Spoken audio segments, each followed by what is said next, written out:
তাহলে আমি সাক্ষী দিচ্ছি।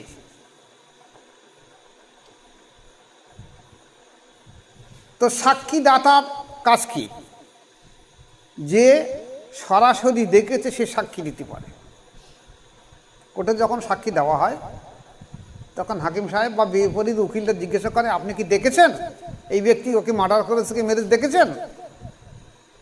যদি বলে হ্যাঁ আমি দেখেছি, তো ঠিক আছে, এবার তাহলে তুমি বলো কিভাবে দেখেছো বলো। আর যদি বলে আমি দেখিনি আমি শুনেছি, তাহলে সাক্ষী বাতিল। কোর্টের বিচারকের মজলিসে দেখার প্রশ্ন আসতেছে, এই যে শাহাদাত। তাহলে আমি বলছি আশহাদু আল্লা ইলাহা ইল্লাল্লাহ, আল্লাহ পাকের লাখ শুকরিয়া,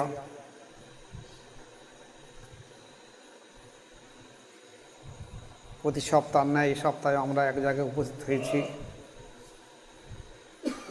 কোরআন হাদিস সম্পর্কে কিছু জানা এবং সেই মোতাবেক আমল করার নিয়তে। আল্লাহ আমাদের প্রত্যেককে যে যে নিয়ত করে উপস্থিত, প্রত্যেককে সেই নিয়তগুলোকে আল্লাহ পাক কবুল করে নিই।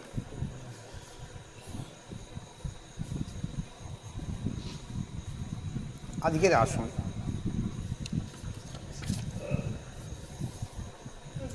একটা বিশেষ জিনিস আপনাদের সামনে আলোচনা করে দিয়ে দেই। দেখুন, কোনো ব্যক্তি যদি মুসলমান হতে চায় তাহলে আগে তাকে কলেমায়ে তৈয়ব পাঠ করতে হবে।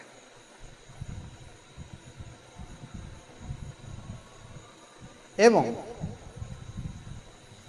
কলেমায়ে তৈয়ব শুধু পাঠ করা না, তার উপরে বিশ্বাস রাখা এবং সেই মোতাবেক কাজ করতে হবে। আজকের আসুন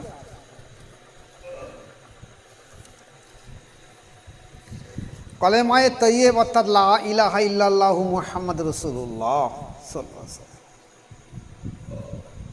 আল্লাহ ছাড়া কোনো মাবুদ নেই, আর মুহাম্মদ সাল্লাল্লাহু আলাইহি ওয়াসাল্লাম আল্লাহ পাকের রাসূল। এটা এত বড় কথা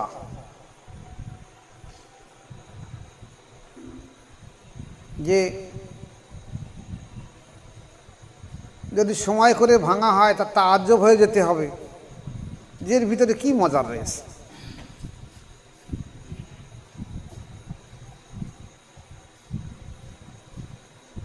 এখন কালেমায়ে তৈয়বের সামান্য কিছু অংশ আবার কালেমায়ে শাহাদাতে ভাঙা হয়েছে। কালেমায়ে শাহাদাতে বলা হয়েছে কি, আশহাদু আল্লা ইলাহা ইল্লাল্লাহু ওয়া আশহাদু আন্না মুহাম্মাদান আবদুহু ওয়া রাসূলুহু, আমি সাক্ষী দিচ্ছি আল্লাহ ছাড়া কোনো মাবুদ নেই, আর কি নিশ্চয়ই মুহাম্মদ সাল্লাল্লাহু আলাইহি ওয়াসাল্লাম আল্লাহ পাকের বান্দা ও রাসূল। এখন মজার জিনিস দেখেন,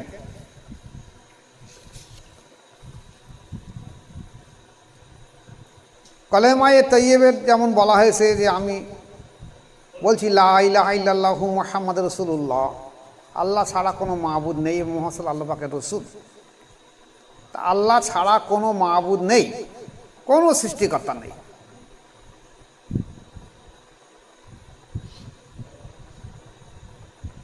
খুব সহজ বলা কথা।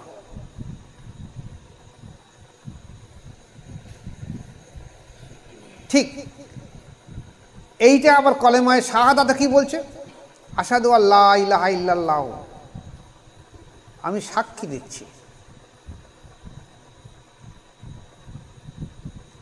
আমি সাক্ষী দিচ্ছি আল্লাহ ছাড়া কোনো মাবুদ নেই।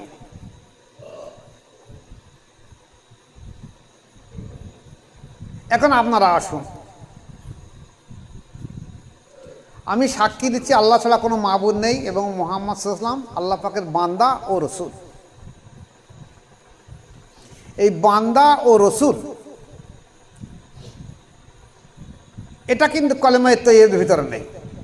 কলেমায়ে তৈয়বের ভিতরে বলা হয়েছে কি মুহাম্মদ রাসূলুল্লাহ, মুহাম্মদ আল্লাহ পাকের রাসূল। আর কলেমায়ে শাহাদাত বলা হয়েছে কি আবদুহু আর রাসূলুহু, মুহাম্মদ সাল্লাল্লাহু আলাইহি ওয়াসাল্লাম বান্দা, আল্লাহর বান্দা এবং আল্লাহর রাসূল। একটু ঢুকতে অসুবিধা লাগবে, তবু বলছি সবকে পরিপূর্ণভাবে খেয়াল রেখে দিয়ে দাও। রুহানি ভাব ছাড়া, ফয়েজ ছাড়া এটা বুঝতে পারবে না। আসো তাহলে আমি সাক্ষী দিচ্ছি,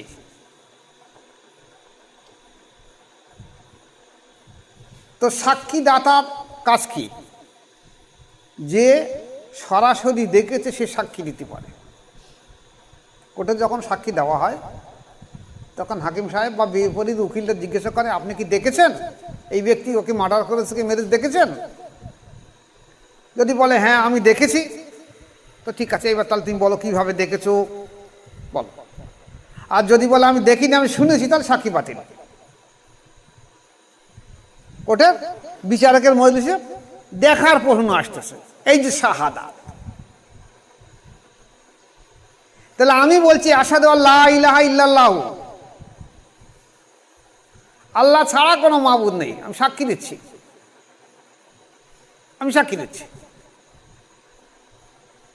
তাহলে আমাকে তো আল্লাহ পাকের সম্পর্কে পরিচয় হতে তো সাক্ষী দিতে হবে। এই জন্যই এর আগে কলেমায়ে তৈয়্যিব এসেছে।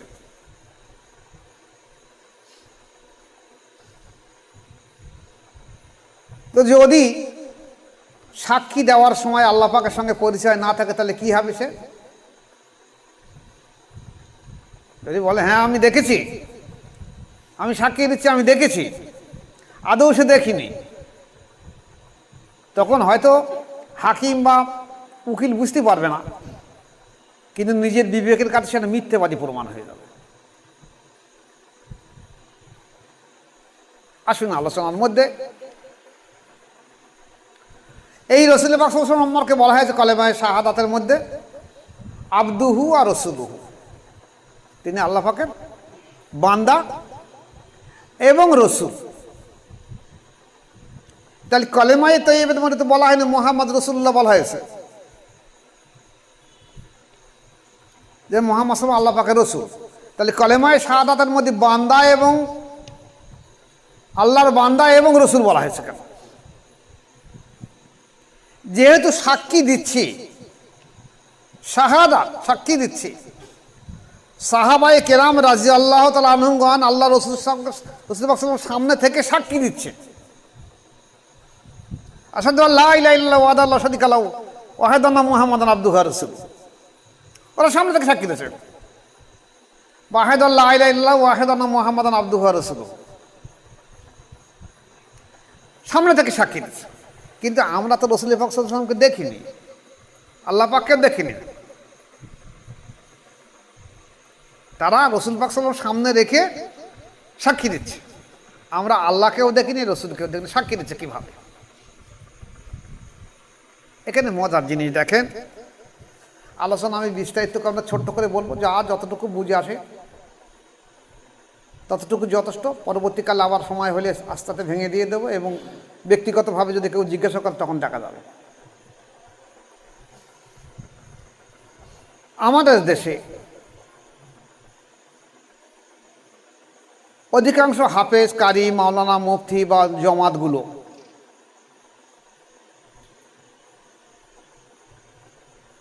আল্লাহ যে মাবুদ, আল্লাহ ছাড়া কোনো মাবুদ নেই, এটা সবাই মেনে নিয়েছে। কোনো দল, কোনো জমাত অস্বীকার করেনি। কিন্তু আল্লাহ রাসূল সাল্লাল্লাহু আলাইহি ওয়াসাল্লাম সম্পর্কে যত সব দ্বন্দ্ব এসেছে, আল্লাহ পাক বলছে উনি বান্দা এবং রাসূল।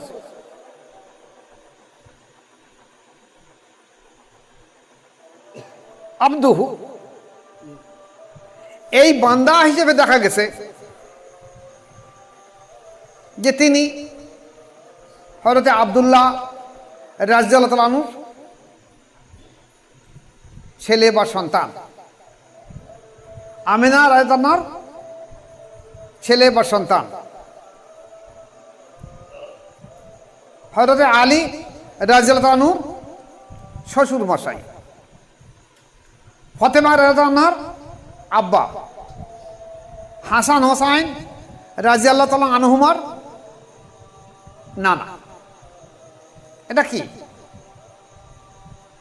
আব্দু, বান্দা। আর রসুলুহু, এই রসুলুহু সম্পর্কে আমি আলোচনা রেখে দিয়েছি যে আল্লাহ পাকের নূর থেকে রসুল পাক সাল্লাল্লাহু আলাইহি ওয়াসাল্লাম তৈরি করা হয়েছে, সেটা হলো নূরে মুহাম্মদ।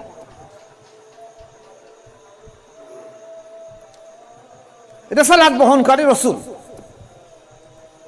এই রসুল নূরে মুহাম্মদ তৈরি করা হয়েছে পৃথিবী সৃষ্টির কোটি কোটি বছর আগে, কিন্তু আব্দুহু তৈরি করা হয়েছে আব্দুল্লাহর সন্তান হিসাবে। বুঝেছ? এখন আমাদের দেশে যত মত পথ আছে, দ্বন্দ্ব এই জায়গায়, অধিকাংশ মত পথ আব্দুহু মেনে নিয়েছে, রসুলুহু মানতে পারেনি।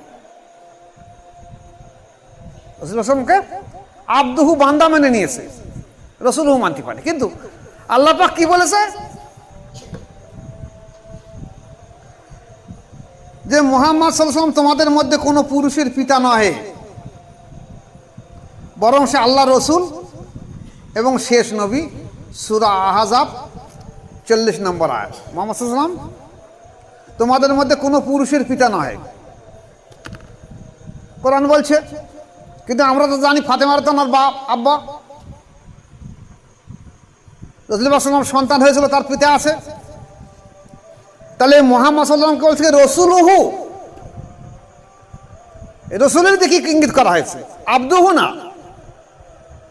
আমার কথা বুঝে আসছে যে ও রসুলুহু, উনি কারোর পিতা নন,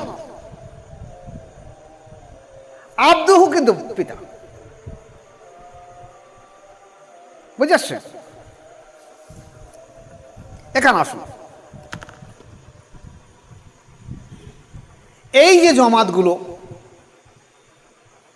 আজকের এত ফেতনা কেন রসুল পাক সাল্লাল্লাহু আলাইহি ওয়াসাল্লাম সম্পর্কে? এরা আব্দুহু হিসেবে মেনে নিয়েছে যে রসুল পাক সাল্লাল্লাহু আলাইহি ওয়াসাল্লাম উনি তো এত খ্রিস্টাব্দে পর্দা নিয়েছেন, এত খ্রিস্টাব্দে জন্মগ্রহণ করতে, এত খ্রিস্টাব্দে পর্দা নিয়েছেন, এবং ওনার মাজার শরীফ রয়েছে মদিনা শরীফে। এটা আব্দুহুর ঠিক আছে, কিন্তু রসুলহুর তো কোনো মৃত্যু নেই। তিনি ছিলেন, আছেন এবং থাকবেন, মৃত্যু নেই, নশ্বর।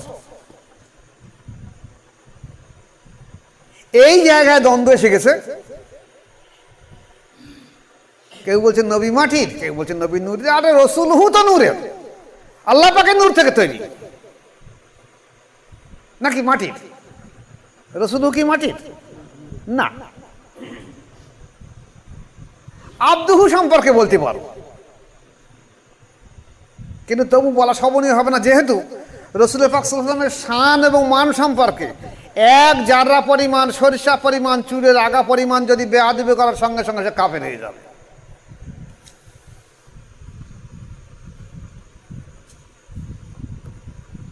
যেমন বলা হয়েছে, তাহলে এই রসুল পাক সাল্লাল্লাহু আলাইহি ওয়াসাল্লামকে চেনা বা পরিচয় পাওয়ার জন্যে মুর্শিদ ছাড়া সম্ভব নয়। অনেকে বলতে পারে যে কেন, অনেকে তো রসুল পাক সাল্লাল্লাহু আলাইহি ওয়াসাল্লামকে স্বপ্ন দেখেছে, তাহলে সে কি সঠিক দেখেনি? আমি আপনাকে যুক্তি দিয়ে বুঝিয়ে দিচ্ছি, ভালো করে খেয়াল করুন। আপনার শিশু সন্তান, সে তার বাপকে চেনে না। যখন মায়ের কোলে আসে, বাপ এসেছে, মা বলছে কচি ওই তোর আব্বা, ওই তোর আব্বা। তাহলে পরিচয় করে দিয়ে দিচ্ছে কে? মা। তাহলে মা যদি পরিচয় করে না দেয়, তো ওই সন্তান জীবনে বাপের চেনবে না, নাকি চিনবে? জীবন তাহলে পরিচয় করে দিতে হয়েছে। তাহলে আল্লাহ রসুলকে পরিচয় করে দেওয়ার জন্য তো মাশায়েখের দরকার, মুর্শিদের দরকার। এই যে রেসালাত বহন করার জন্য তো মুর্শিদের দরকার, কামেল মুর্শিদ ছাড়া সম্ভব নয়। যেমন নবীর নবুয়াত আর হক পীরের পীরত্ব, হক মুর্শিদের মুর্শিদি একই অর্থে মহান আল্লাহ পাকের প্রতিনিধি। হক মুর্শিদরা মহান আল্লাহ পাকের প্রতিনিধি। যেমন আল্লাহ পাকের প্রতিনিধি নবী বলা হয়েছে, সেই হিসেবে বলা হয়েছে আল্লাহর প্রতিনিধি মুর্শিদও বটে। দুনিয়ার বুকে মহান আল্লাহ পাকের প্রতিনিধিত্ব করাই যাহাদের কাজ, এটা হলো হক মুর্শিদ। তাই মুর্শিদের সঙ্গে ফানা হওয়া ছাড়া জীবনে কোনো সময় মুর্শিদ তোমাকে রসুলের পরিচয় করে দিতে পারবে না। যিনি রসুল, যে কারণে আল্লাহ পাক কোরআন শরীফে বলেছেন কি, বলো তোমরা যদি আল্লাহকে ভালোবাসো তবে আমাকে অনুসরণ করো।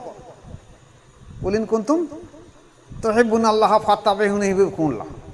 বলো তোমরা যদি আল্লাহকে ভালোবাসো তবে আমাকে অনুসরণ করো, আল্লাহ তোমাদের ভালোবাসবে এবং তোমাদের ক্ষমা করবেন। আল্লাহ ক্ষমাশীল এবং দয়ালু। সূরা আল ইমরান। আল্লাহকে যদি ভালোবাসো তবে আমাকে অনুসরণ করো। কে বলছে? রসুল। তাহলে রসুলের অনুসরণ ছাড়া আল্লাহকে ভালোবাসা হবে না, আল্লাহকে পাওয়া যাবে না। এখন রসুল পাক সাল্লাল্লাহু আলাইহি ওয়াসাল্লাম আজকে নেই। হাদিস আছে রসুল পাক সাল্লাল্লাহু আলাইহি ওয়াসাল্লাম এমনভাবে খাওয়া দাওয়া করতেন, অজু করতেন, গোসল করতেন, পেশাব পায়খানা করতেন, ঘুমাতেন, সব আছে। কিন্তু অনুসরণ তো দেখা। রসুল পাক সাল্লাল্লাহু আলাইহি ওয়াসাল্লাম কার্যকলাপ অনুসরণ করা, রসুলকে অনুসরণ করা দুটো আলাদা জিনিস নাকি? দুটো আলাদা জিনিস তো। তাহলে রসুলকে অনুসরণ করতে গেলে আপনাকে অবশ্যই হক মুর্শিদের মেনে চলতে হবে। আবার অনেকে দেখা যাচ্ছে বহু মত পথ আছে, বহু জমাত আছে, তাদের বক্তব্য আমরা রসুলের অনুসরণ করবো কেন? আমরা সরাসরি আল্লাহ পাকের সঙ্গে সম্পর্ক রাখবো। আর আল্লাহ পাক বলছে বলো তোমরা যদি আল্লাহকে ভালোবাসো তবে আমাকে অনুসরণ করো। আর এরা বলছে আমরা রসুলকে অনুসরণ করব কেন? আমরা সরাসরি আল্লাহকে অনুসরণ করব। আল্লাহকে অনুসরণ করতে পারে নাকি? আল্লাহকে দেখেছো? মিথ্যা কথা তো বলেছো, আশহাদু আল্লা ইলাহা বলেছো, মিথ্যা কথা। আমি সাক্ষী দিচ্ছি আল্লাহ ছাড়া কোনো মাবুদ নেই। এই সাক্ষী তখনই গ্রহণযোগ্য হবে যখন হক মুর্শিদ তোমাকে রসুল পাক সাল্লাল্লাহু পরিচয় করে দিয়ে দেবে এবং রসুল পাক সাল্লাল্লাহু তোমাকে আল্লাহর সঙ্গে পরিচয় করে দিয়ে দেবে। তখন তোমার এই সাক্ষীদাতা সঠিক হয়ে উঠবে। এখন যদি কেউ মনে করে যে এই যে আব্দুহু আর রসুলুহু, আব্দুহু আর রসুলুহু, বান্দা রসুল, বান্দা মুহাম্মদ সাল্লাল্লাহু আলাইহি ওয়াসাল্লাম এবং রসুল পাক সাল্লাল্লাহু আলাইহি ওয়াসাল্লাম মুহাম্মদ সাল্লাল্লাহু আলাইহি ওয়াসাল্লাম, এই দুটোকে আর একটু ডিসকাস করলে বুঝতে পারবেন। এই সরে দাও, আগে এসে বসো। যেমন দেখা গেছে একজন ব্যক্তি তার শরীরের রক্ত শূন্যতা দেখা কম হয়ে গেছে, তো সে ডাক্তারের কাছে গেছে। ডাক্তার, আমার শরীরের রক্ত কম হয়ে গেছে, দেখেন আমি আমার শরীর দুর্বল লাগছে, চোখ মুখ ফ্যাকাশে হলুদ হয়ে যাচ্ছে। ডাক্তার তাকে চিকিৎসা করার পরে বলে, দেখো তুমি প্রত্যেক দিন একটা করে আঙুর ফল, এই ডালিম ফল খাবে, তাহলে তোমার শরীরে রক্ত পূর্ণতা আসবে। প্রত্যেকদিন একটা খাবে সকালবেলা। এখন এই যে ডালিমের ভিতরে খেলে তার রক্ত বাড়তে পারে, তার পুষ্টিগুণও আছে এবং তার একটা শক্তিও আছে, ফলের একটা শক্তিও আছে। আমার কথা বুঝে আসছে? ডাক্তার বলছে তাকে রক্ত তৈরি করার জন্য, কিন্তু এর ভেতরে তার পুষ্টিগুণ আছে, শক্তিও আছে। এই ফলের ভিতরে ভিটামিনও আছে, যেটা অদৃশ্য দেখা যায় না, খাদ্যের মধ্যে রয়ে গেছে। ঠিক তদ্রূপ আব্দুহুর মধ্যে রসুলহু রয়েছে, কিন্তু রসুলহুর মধ্যে আব্দুহু নেই।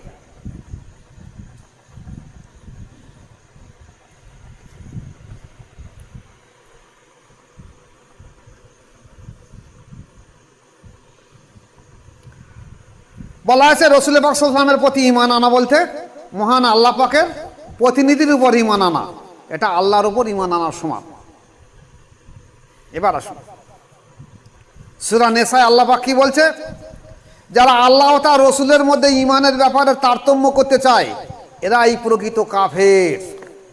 সূরা আল ইমরানের 150 নম্বর আয়াত। আল্লাহ এবং আল্লাহ রসুলের মধ্যে ঈমানের বিষয়ে তারতম্য করতে চায়, কারণ ওই রসুলহুটাকে ওরা আব্দুহু করে ফেলেছে আল্লাহর সঙ্গে, ওটা আব্দুহু করে ফেলেছে। যেখানে আল্লাহ পাকের রসুল পাক সাল্লাল্লাহু আলাইহি ওয়াসাল্লামের সৃষ্টি আল্লাহ পাকের নূর থেকে তৈরি, তাহলে আল্লাহ পাকের সঙ্গে আর রসুলের পার্থক্য করা যাচ্ছে না, যাচ্ছে না। তাই আল্লাহ পাক কি বলছেন, যারা আল্লাহ ও তার রসুলের মধ্যে ঈমানের ব্যাপারে, মানে রসুলের ঈমান আনা আল্লাহর ঈমান আনা, আল্লাহর ঈমান আনা রসুলের ঈমান আনা, তা আল্লাহকে যদি না দেখা যায় রসুলের ঈমান আনতে হবে, রসুলের ঈমান আনার মাধ্যম দিয়ে আল্লাহর উপর ঈমান আনবে। একদল বলছে আমরা রসুলকে মানবো কেন, সরে আল্লাহ পাকে সব কিছু করবো। তাই আল্লাহ পাক বলে যারা আল্লাহ ও তার রসুলের মধ্যে ঈমানের ব্যাপারে তারতম্য করে যায় এরাই প্রকৃত কাফের। কে বলছে? আল্লাহ পাক। আমি কাফেরদের জন্য লাঞ্ছনা আর শাস্তি প্রস্তুত রেখেছি, যারা আল্লাহ ও তার রসুলের প্রতি ঈমান আনে এবং তাদের একের সাথে অপরের পার্থক্য করে না, তাদেরকে তিনি অবশ্যই পুরস্কার দেবেন। আল্লাহ ক্ষমাশীল এবং দয়ালু।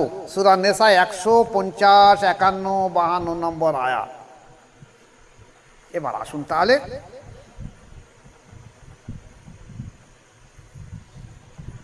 আল্লাহ পাক বলতে যারা আমার ওপরে ঈমান আনে এবং আমার এবং রসুলের মধ্যে পার্থক্য করে না, রসুলহি রসুলের পাক পার্থক্য করা সম্ভব নয়। তাহলে কি আব্দুহুর মধ্যে পার্থক্য হবে না? তা পার্থক্য করতে পারবে না। ইনি বান্দা তো বটেই, কিন্তু রসুলও বটে। ওই যে বলেছি এক ডালিমির ভিতরে সব শক্তি রয়ে গেছে, বান্দা তো বটে কিন্তু রসুলও বটে, তাই পার্থক্য করা যাবে না। তাই রসুল পাক সাল্লাল্লাহু আলাইহি ওয়াসাল্লামকে রিসালাতের উপরে দাঁড়িয়ে থেকে আপনাকে ঈমান আনতে হবে। আজ যদি আপনি আল্লাহ রসুল সাল্লাল্লাহু আলাইহি ওয়াসাল্লামকে না দেখেন তাহলে আপনি এর সাক্ষী দেবেন কি করে? আশহাদু আল্লা ইলাহা ইল্লাল্লাহু ওয়া আশহাদু আন্না মুহাম্মাদান আবদুহু ওয়া রাসূলুহু। কি করে সাক্ষী দেবেন? রসুলকে কি দেখেছেন? মক্কা শহরে আবু জেহেল, আবু লাহাব, আবু সুফিয়ান থেকে আরম্ভ করে তথাকথিত সময় কাফের মুশরিকরা তারা আল্লাহ রাসূল সাল্লাল্লাহু আলাইহি ওয়াসাল্লামকে দেখেছিল এবং তারা মেনে নিয়েছিল যে বেশাকে আব্দুল্লাহ রাতানোর সন্তান, কোনো সন্দেহ নেই। কিন্তু রসুলহি মানতে পারেনি, আল্লাহর প্রতিনিধি মানতে পারেনি। আর আল্লাহর প্রতিনিধি মানা খুব কঠিন কাজ, অধিকাংশ জামাত মানতে পারে না। এই যে রসুলহি, রসুলকে মানতে গেলে রসুল তো নূরের। তাই আজ অধিকাংশ আলেম ওলামারা গোমরাই হয়ে যাচ্ছে শুধু এই নূর না মাটি নিয়ে। বুঝতে পারেন না কিছু মন্তব্য করছো কেন?